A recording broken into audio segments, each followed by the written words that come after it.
ഇന്നത്തെ വിഷയം എന്താണെന്ന് വെച്ച് കഴിഞ്ഞാൽ, ഇന്ന് രാവിലെ, അതായത് 29/5/2025, ഇന്ന് രാവിലെ തന്നെ വാർത്തയിൽ കാണുന്നത് വളരെ ഒരു കുളിർമ, മനസ്സിന് വളരെയധികം കുളിർമയേകുന്ന ഒരു വിഷയമാണ്. അതായത് സാധാരണഗതിയിൽ നമ്മളൊരു ന്യൂസോ എന്തെങ്കിലും ചർച്ചകളോ കാണുകയാണെന്നുണ്ടെങ്കിൽ വളരെ മനസ്സിന് അത്ര നല്ലൊരു സന്തോഷമോ ഒരു ഉന്മേഷം തരുന്നൊരു വാർത്തകളല്ല നമുക്ക് മുന്നിൽ ഈയിടെയായിട്ട് വന്നുകൊണ്ടിരിക്കുന്നത്. എപ്പോഴും കാണുന്നത് എന്താണെന്ന് വെച്ച് കഴിഞ്ഞാൽ, അവിടെ വെട്ടിക്കൊന്ന്, ഇല്ലെങ്കിൽ ഇവിടെ പ്രശ്നങ്ങളാണ്. പക്ഷെ ഇന്ന് അങ്ങനെയല്ല നമ്മൾ കണ്ടത്. ഇന്നൊരു പ്രശ്നത്തിൻ്റെ പരിഹാരം പോലെയാണ് ശരിക്കും ആ വാർത്ത നമ്മളെ മുന്നിലേക്ക് എത്തിയിട്ടുള്ളത്. അതായത് ആമിർ അൽ ഗദ്ദാഫി എന്ന് പറയുന്ന ഒരു ലിബിയക്കാരൻ്റെ വാർത്തയാണ് ഇന്ന് രാവിലെ തന്നെ കേൾക്കാനിടണ്ടായത്.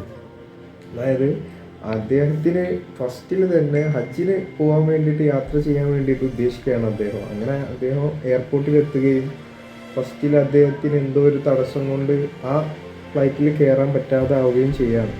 പക്ഷെ എന്നിട്ട് പോലും ആ ഫ്ലൈറ്റ്, പറന്നുയർന്ന ഫ്ലൈറ്റിന് എന്തോ ഒരു സാങ്കേതിക തകരാറ് മൂലം അത് തിരിച്ചിറക്കും. അപ്പോഴും ആമിറിൻ്റെ മനസ്സിൽ എന്താ പറയുക, സാധാരണക്കാരനാണെന്നുണ്ടെങ്കിൽ അദ്ദേഹത്തിൻ്റെ മനസ്സിലൊരു കുളിർമായിരിക്കും ഉണ്ടായിട്ടുണ്ടാവുക. ഇതിൽ എനിക്കിപ്പം കയറാൻ പറ്റുമെന്ന്.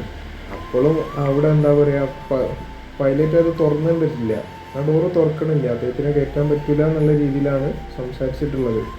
എങ്കിൽ പോലും ആമിറിൻ്റെ പഠിച്ചവനോടുള്ള, അതായത് ദൈവത്തിനോടുള്ള വിശ്വാസവും ആമിറിനുള്ള വിശ്വാസവും എന്താ പറയുക, ഉപേക്ഷിക്കാൻ തയ്യാറല്ലായിരുന്നു. ആമിർ പറഞ്ഞത്, ഇപ്രാവശ്യം ഞാൻ എന്തുകൊണ്ടും പഠിച്ചവൻ ഉദ്ദേശിച്ചിട്ടുണ്ടെങ്കിൽ, ദൈവം ഉദ്ദേശിച്ചിട്ടുണ്ടെന്നുണ്ടെങ്കിൽ എന്തായാലും ഞാൻ അവിടെ എത്തിത്തീരുക തന്നെ ചെയ്യുന്നു. അതാണ് ആ മനുഷ്യൻ്റെ ഒരു ഈമാന്, അല്ലെങ്കിൽ വിശ്വാസം എന്ന് പറയുന്നത്.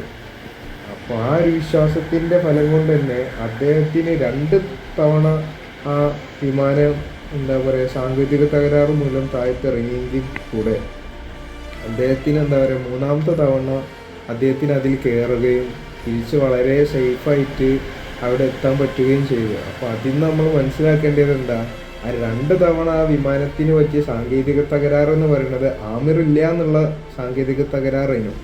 ആമിർ അൽ ഗദ്ദാഫി അതിൽ കയറിയതിന് ശേഷം ആ വിമാനത്തിന് ഒരു പ്രശ്നമില്ല. അത് വളരെ എന്താ പറയുക, നല്ല രീതിയിൽ തന്നെ അദ്ദേഹം പറഞ്ഞ പോലെ തന്നെ പടച്ചവൻ ഉദ്ദേശിച്ചത് കൊണ്ട് അത് നടക്കപ്പെട്ടു. അപ്പോൾ അതായിരുന്നു ഉദ്ദേശം. അപ്പോൾ നമ്മളെല്ലാവരും എന്തെങ്കിലും ഒരു കാര്യത്തിൽ വിശ്വസിക്കുകയാണെന്നുണ്ടെങ്കിൽ ആ വിശ്വാസം നമ്മൾ മുറുക്കെ പിടിച്ചിട്ട് അതിൽ തന്നെ നിലകൊള്ളാന്നുള്ളതാണ്.